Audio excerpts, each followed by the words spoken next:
Bonjour à tous, aujourd'hui je vais lire une histoire pour les enfants, ça s'intitule Martine et le cadeau d'anniversaire. Ce mercredi-là, il pleuvait. Martine avait mis son ciré jaune et ses bottes vertes pour sortir avec sa maman.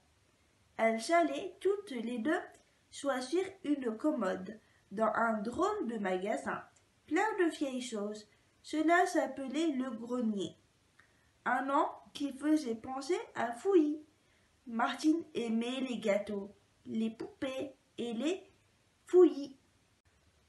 Justement, pendant que sa maman discutait avec la vendeuse, Martine fouillait. Enfin, elle fouillait des yeux, parce qu'on n'avait pas le droit de toucher. Et elle découvre des choses bizarres, des vieux chapeaux, des pendules dont on avait envie de bouger les aiguilles, les fleurs séchées, une marionnette rouge sur un piano et des poupées. Les poupées étaient anciennes. Martine le voyait au premier coup d'œil. Elles avaient des visages de porcelaine, des robes au tissu d'étain, des cheveux comme de la soie. De vrais cheveux? Martine avait envie de les caresser. Elle tendit la main. Non, Martine, dit sa maman, qui avait certainement des yeux derrière la tête.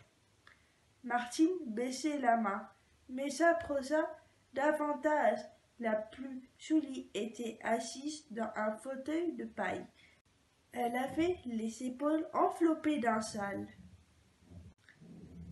Maman, j'aimerais tellement avoir cette poupée pour mon anniversaire, s'il te plaît. Sa maman était à côté d'elle maintenant. Elle disait: Elle est très belle, c'est vrai.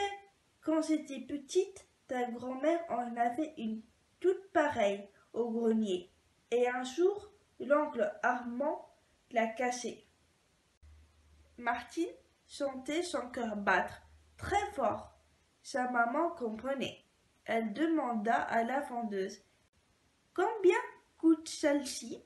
Dans sa tête et dans son cœur, Martine avait déjà baptisé la poupée Elisabeth.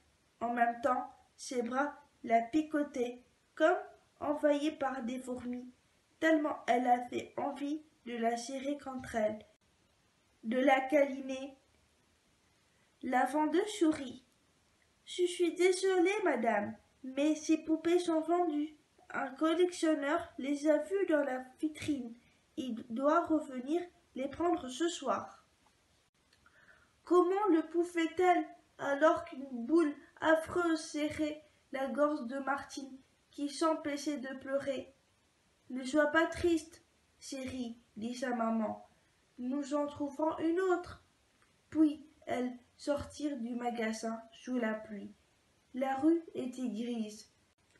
Martine n'essayait même pas de sauter par-dessus les flaques.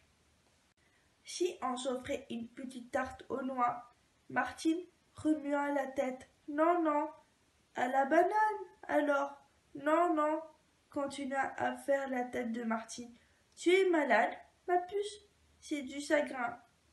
Personne au monde n'était capable de mesurer ce chagrin.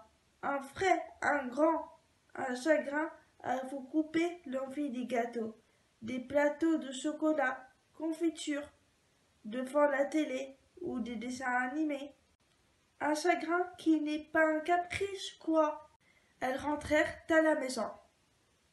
Dans la soirée, un monsieur vient livrer la commode achetée par maman. Martine ne l'avait pas regardée dans la boutique. Là, elle vit que les tiroirs s'ouvraient, avec de gros boutons, comme sur les images de son livre préféré. Elle oublia une seconde la poupée et ouvrit le premier tiroir. Elle n'en crut pas ses yeux. Au milieu d'un paquet de vieilles dentelles était allongée une poupée, pas aussi jolie que celle assise sur le fauteuil de paille, pas aussi grande non plus. Pourtant, elle avait bien une tête à s'appeler Elisabeth. et à attendre les deux bras d'une petite fille pour être casolée. Martine était seule. Sa maman était redescendue avec le livreur. Elle prit la poupée et courut la cacher sous son lit. Quand elle revint en courant, sa maman dit « Tiens, ils ont oublié de vider la commode avant de la livrer. » Elle tenait les vieilles dentelles à la main. « Tu vas les garder ?» demande Martine. « Naturellement non, ce serait un folle. J'irai les rendre demain au magasin. » Bon, Martine non plus n'était pas une voleuse. Et cependant, elle pensait « Elisabeth est à moi, c'est ma poupée. Je ne la donnerai plus jamais. » Mais elle ne pouvait pas jouer avec. Tout le monde l'aurait vue. Elle ne pouvait pas non plus s'endormir en la tenant dans ses bras, parce que ses parents venaient l'embrasser dans sa chambre. Et où allait-elle la cacher le samedi, jour où sa maman passe l'aspirateur sous son lit? Martine eut des cauchemars terribles toute la nuit, puis encore la nuit suivante. À chaque fois, les petites filles de son école couraient derrière elle, en criant « Voleuse !» et en la montrant du doigt. Martine se réveillait en larmes. La boule était revenue dans sa gorge et ne partait plus. Vraiment, ce n'est pas possible de vivre ainsi. Ça ne va pas, Martine? Questionnait la maîtresse en classe. Ça ne va pas, Martine? S'inquiétaient ses parents à la maison. Non, ça n'allait pas, et Martine savait bien ce qu'elle devait faire. C'était affreux, réellement affreux, mais il n'y avait pas d'autre solution. Elle attendit que sa maman sorte donner des graines aux oiseaux dans le jardin, puis elle remit son ciré jaune, ses bottes vertes, tira Elisabeth de sa cassette, ouvrit la porte de la rue et courut jusqu'au magasin, grenier fouillis. Il y avait un grand monsieur barbu à la place de la vendeuse de l'autre jour. « Bonjour, monsieur, je viens vous rendre Elisabeth, enfin, la poupée que vous avez oubliée dans le tiroir de la commode de ma maman. » Elle posa Elisabeth sur une petite table, tourna les talons et repartit aussi vite qu'elle était venue. À la maison, sa maman n'avait même pas eu le temps de s'apercevoir de son absence. Martine n'était plus une voleuse, mais elle avait toujours la boule dans la gorge. Elle s'élança sur son lit. À côté, elle entendit un coup de téléphone. Sa maman répondit et passa sa tête par la porte. « Je sors 1 minute, ne t'inquiète pas, ma chérie, je reviens tout de suite. Je suis malade et je serai malade le reste de ma vie, » pensait Martine. Sa maman pouvait sortir autant qu'elle le voulait. Elle ne bougerait plus jamais, et elle finit par s'endormir. « Martine, tu viens ?» C'était déjà l'heure du dîner. Martine passa de l'eau sur ses yeux rouges et se décida à rejoindre ses parents dans le séjour. Mais que se passe-t-il? Mamie était là aussi, et tante Delphine, et tonton Guillaume, et... Joyeux anniversaire, Martine! Bon anniversaire, mon lapin!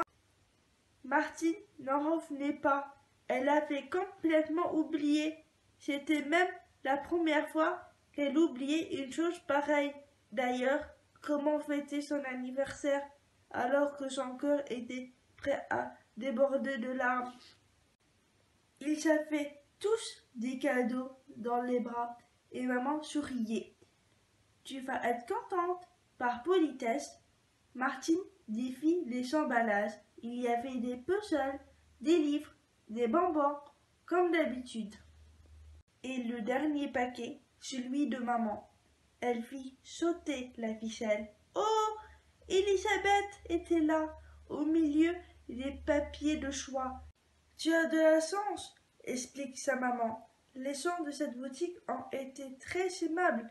Je leur avais demandé de me prévenir s'ils trouvaient une autre poupée avant ce soir.